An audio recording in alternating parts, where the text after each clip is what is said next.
Hey guys, Lytane here, and I have a soft spot for monster films. You know, I just enjoy those monsters, those cute, lovable little things that come in and just destroy everything. They destroy towns and people and other monsters, and it's just so much fun and so much chaos, and I just absolutely love it. But we don't get too many monster films anymore, and I don't really know why. But in 2013, Pacific Rim came out, and it's a monster film, so I had to check it out, and now I'm gonna see if it's still worth it.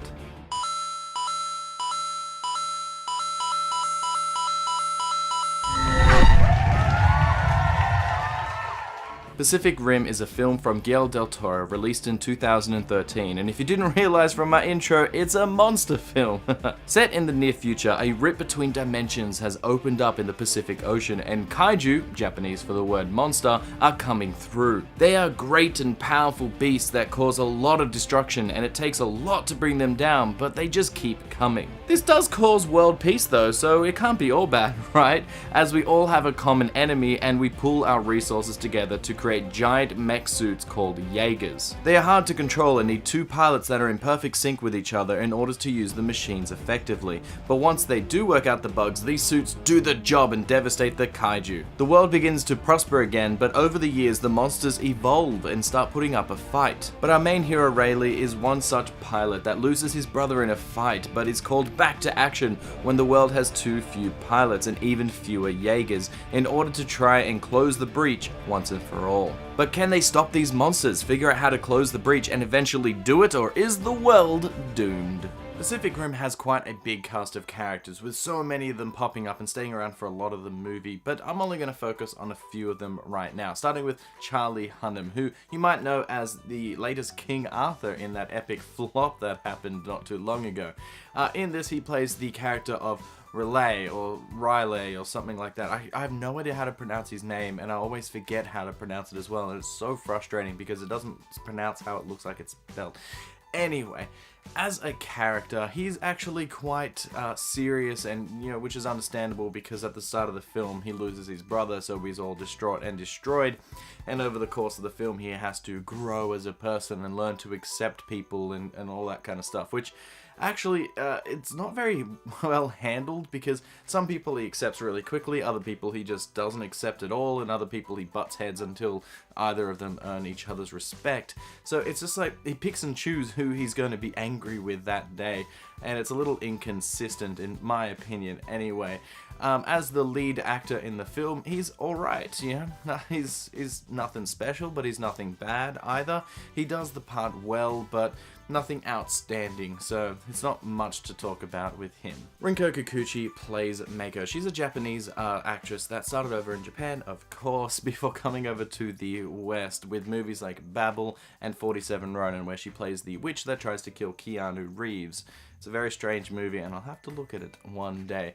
As a character, she's actually the most well-rounded character of the entire bunch. She is strong, she's independent, she's also very smart, but she is vulnerable, and she does have her emotions and all that kind of stuff, and a tragic backstory, because every character has a tragic backstory in this movie that she has to overcome. Out of every one of the characters, I feel like her character growth from the beginning to the end is something that you can really see and that you could really follow, and that makes her just so much more well-rounded, much more than our main character, Raleigh, because I don't even know how to say his name, because his character growth just feels kind of stunted. It doesn't feel like he really went anywhere by the end, but with her, you can really see that she did end up in a different spot than when she started. Out of all the characters, I think she is probably one of my favorites, just because of the way that she is acted. Idris Elba is also in this film, which you may remember from the show Luther, or as Heimdall from the Thor movies, the guy that holds the sword and protects the Rainbow Bridge. That's how I remember him. As a character, he plays the general, which is in charge of everything, and he's also got his tragic backstory, don't you worry. But as a character, he is a little bit strange, and he's probably the strangest character in the film in my opinion. He is played completely straight from start to finish, where he doesn't have much liveliness to him. He's like a pretty serious and more down-to-earth kind of guy, but he has jokes throughout the film, and they're really, really off-putting. Like, there's one point where somebody says something, and he makes them repeat it themselves because he wants, you know, them to really understand what they're saying, and he just goes up to them and goes like, taps his ear, and it's like, that is really strange, and I think it was meant to be funny, but it just comes across as incredibly awkward, and he has quite a few of those scenes. But aside from that, he's actually a pretty badass character, and I enjoy him, and he's well acted and all that kind of stuff, so, you know, Idris Elba's always really good. Charlie Day is one of the main scientists in this film, who is the geneticist of the film, and you may know him from Always Sunny in Philadelphia, which is such an amazing show, and I'll have to look at that one day as well. As a character, he's sort of all over the place, and he's kind of mental, and he has his whole side story that he's trying to find out what the kaiju are thinking by, you know, melding with their brain instead of other humans and all that kind of stuff. And his story is interesting, and it does lead to a lot of the plot development, but I don't think a lot of the film should have been focused on doing all of that, like him going way out of his way to meet with like Ron Perlman, who's also in this film because it's Del Toro film. Perlman's always in it. Charlie Day just goes way out of his way to do all this stuff, and it's just like a B story that could have easily been cut down or trimmed or put into different spots that I don't think really necessarily needed to be there. He also works as a bit of the comic relief whenever he's on screen. Same with Ron Perlman as well. So he's there and he's doing stuff. It's just I don't think his character was necessary for this film. There are plenty other actors and actresses in this film, but I just want to talk about one more, which is actually more of a cameo in this than anything else. Del Toro really liked the Portal games, which are on PC, and he was such a big fan of the character GLaDOS, which everybody is. If you've played Portal, you'll know who GLaDOS is, that he really wanted her and her personality to be in Pacific Rim. So she is actually the voice of the AI. He got the same actress, and he asked for permission to use the same modulation on her voice in order to sound like GLaDOS. And it's just a very small Easter egg in the fact that it's not really connected. Like the Pacific Rim and the Portal series are not in the same universe, and it's nothing like that. It's not like these things are gonna get a sentient mind of their own and go on killing sprees and testing people. No, not at all. It's just it's a fun little Easter egg, and I thought I'd mention it because I thought it was really funny and cool the first time I heard it.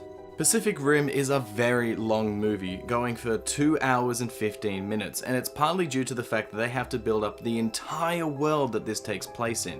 One core concept in cinema is the show, don't tell idea, but a trapping that a lot of movies fall into is that they do too much telling and not enough showing. The first 17 minutes of this film is world building, where it tells you the whole history of the Earth up until the point of the movie, with the attacks and how the world has gotten a good beating, and then how they fought back against the kaiju, and now how they are losing. It goes on for so long, but it is actually pretty interesting. It's like an alternate history lesson, but everything they talk about is shown on screen. We get to see it all, and boy is it exciting, and it sets up the film very well. My main problem though is after this really long setup, the rest of the film tries to teach us new things as well in order to expand the monsters and the world that they just tried to set up.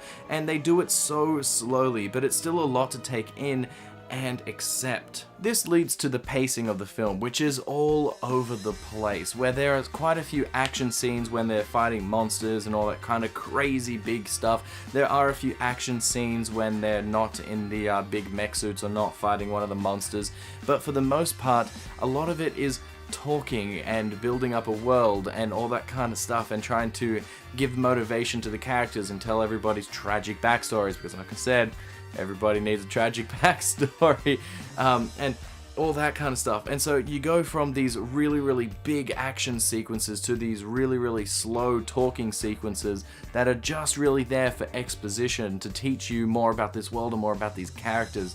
And they don't feel organic when they're meshing with each other. Like, when the two main characters are getting to know each other, that feels more organic in a way, especially the very first time that he learns a lot about her, because it's when they do the meld through the mind, and then he sees her tragic memories, and that's when he starts to learn a bit more about her and understand her more. That makes sense in that context, but then they drag that one plot point out through the rest of the film pretty much up until the final fight. And it's like, you could have just like condensed this down a little bit or thrown it into different areas, but no.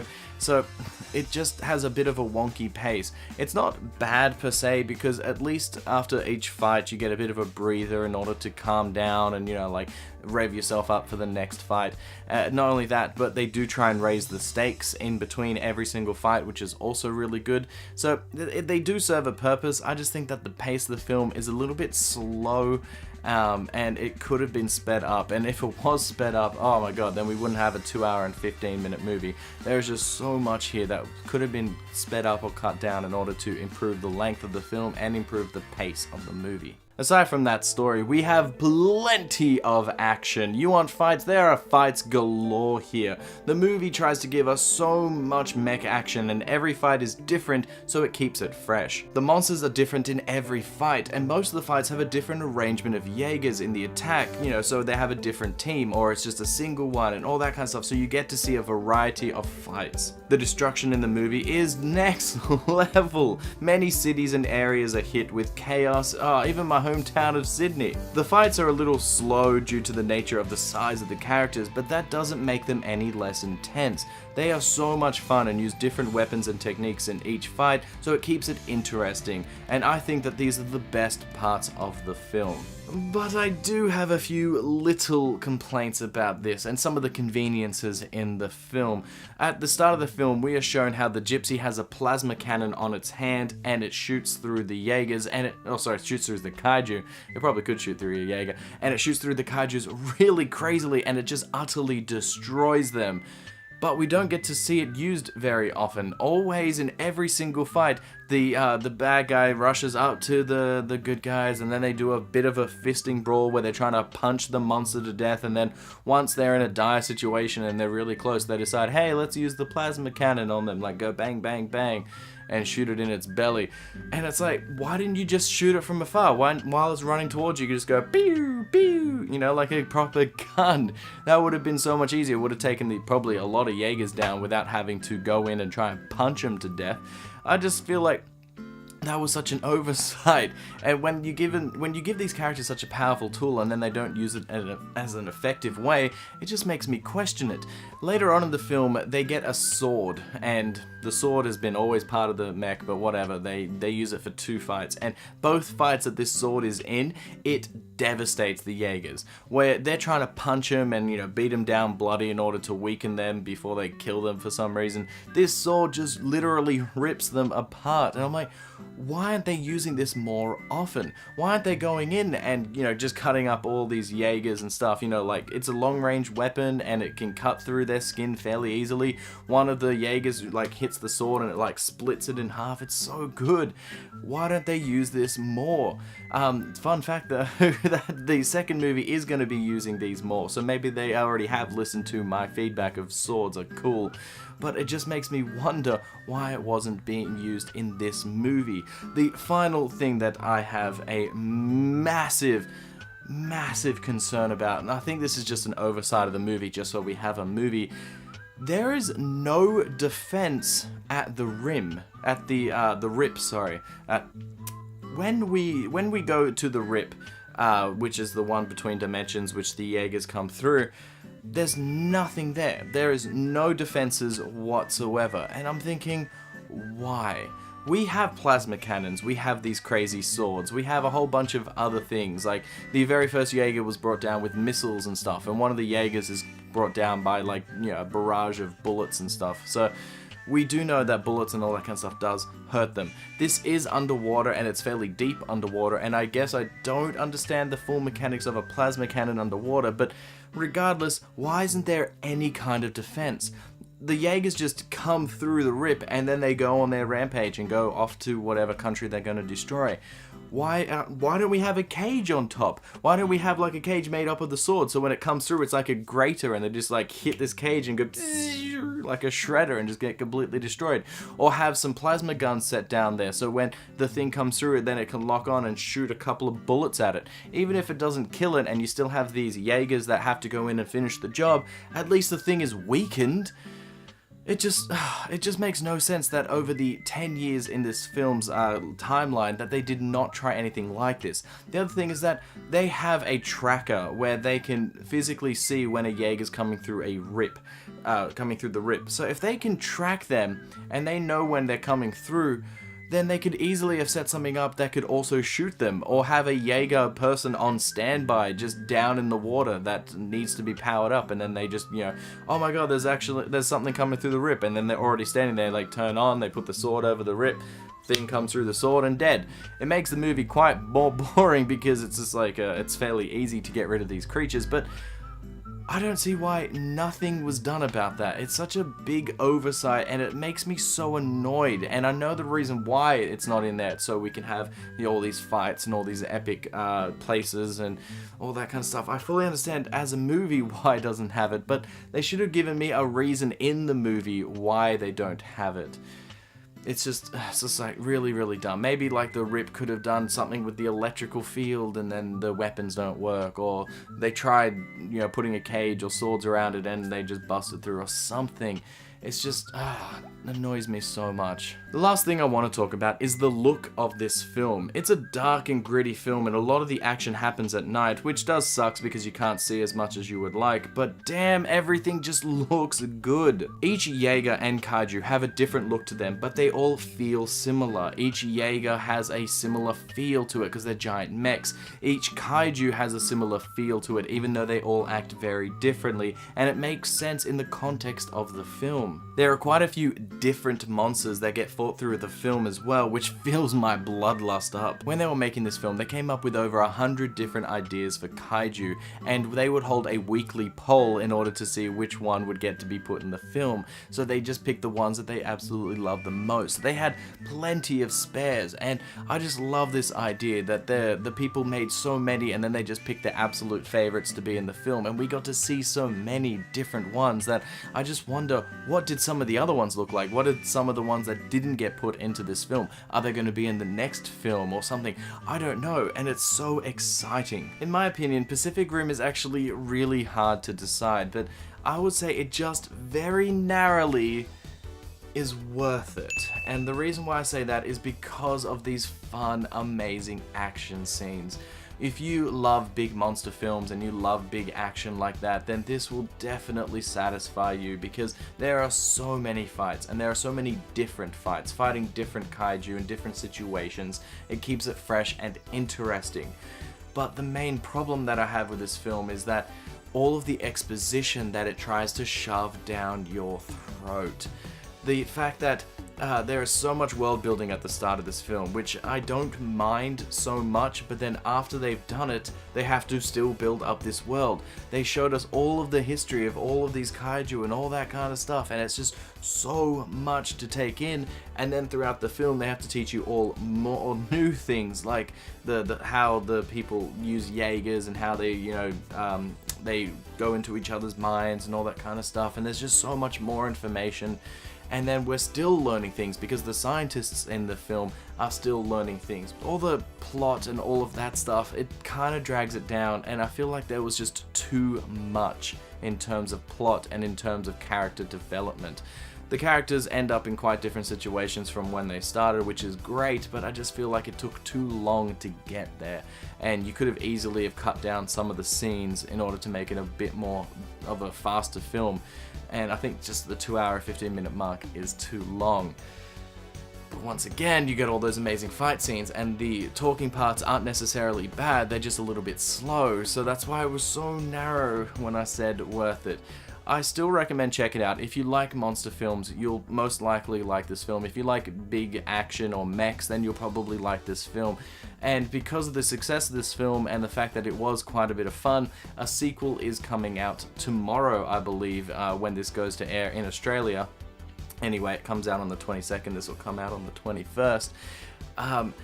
And yeah, I can't wait to see that as well, because that's going to be probably just as much fun as this. Just from the trailer alone, it looks like it's going to be more fun. So this one, mixed bag. If you don't like it, I fully understand, but tell me what you think about it in the comments down below. I quite enjoyed this film. I quite enjoyed most of this film with the high intense action and all the fight scenes and all the monsters, but I can fully understand why people don't like it. My girlfriend does not like it. She liked parts of it, but the majority of the film, she's like kind of meh. It's just monsters, it's just fighting, like it doesn't do it for her, but definitely does it for me. And don't forget to like and subscribe, guys, and I'll see you guys next time. Bye! Rinko Kikuchi.